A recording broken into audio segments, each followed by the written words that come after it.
ఫండమెంటల్గా మీరు అర్థం చేసుకోవాల్సింది ఆర్ఎస్ఎస్ భావజాలం కానీ భారతీయ జనతా పార్టీ భావజాలం కానీ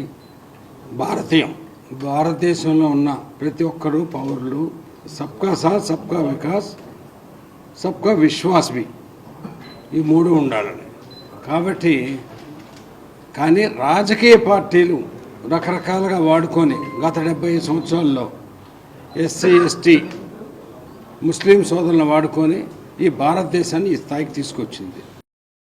కేవలం ఓటు బ్యాంక్ కింద వాడుకున్నారు. అలా కాకుండా గత 10 సంవత్సరాల్లో ఎన్డీఏ నరేంద్ర మోడీ గారి నాయకత్వంలో ముస్లిమ్స్కి ఏం చేసింది అనేది కూడా నేను చెప్తాను. మీకు ఒక లిటరేచర్ ఇస్తా. సిఏఏ మూలన భారతీయ పౌరులకు ఎటువంటి రకమైన నష్టం లేదు. ఎన్ఆర్సీ మూలన భారతీయ పౌరులకు ఎటువంటి రకమైన అంటే భారతీయ పౌరులు అంటే ముస్లిం సోదరులు క్రిస్టియన్ సోదరులు అందరూ ఉన్నారు. కాబట్టి ఆ క్లారిటీ ఇస్తాం. మనం కలిసి పనిచేద్దాం.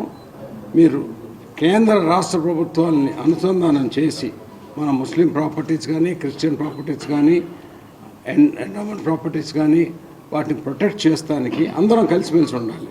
అక్క బావ మామ అత్త అని ఎలా అయితే పిలుచుకుంటున్నాం.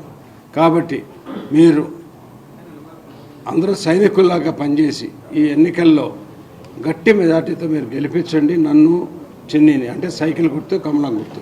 ఆ తర్వాత మేము మీకు సైనికుల్లాగా అన్ని సమస్యలకి పరిష్కార మార్గం తీసుకొస్తామని చెప్తున్నాం. ఓకే.